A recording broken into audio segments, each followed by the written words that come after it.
hiljem võttis naise Miku Märdi tütre Liisu, kes oli virk ja kärmas, igatpidi väga armas. Pulmaks veristati oorik, vorstideks läks seas oli, kange samagonni aeti, õõlutati mitu vaati. Sõissassa, viska õõnus kappaga, et saaks Liisut koosida ja laialt pulmi pidada.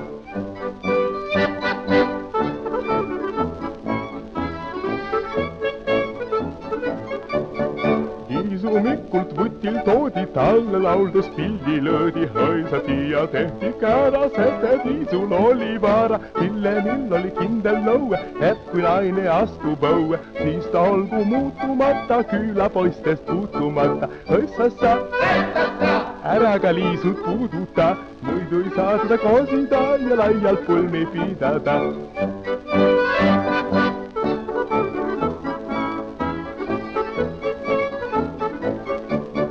Saladuseks oli seni, mida teadis ainult mõni, et kui Liisul olnud kõiges seni toosin salapeigmes. Liisu istus peigmehe maanu, helde kustutas ta jaanu, jootis õlut samagonni, vilju eeset täiaks jänni. Hõissassa, viska viina kappaga, et saaks Liisut koosida ja laialt pulmi pidada. Hõissassa, viska viina kappaga, et saaks Liisut koosida ja laialt pulmi pidada.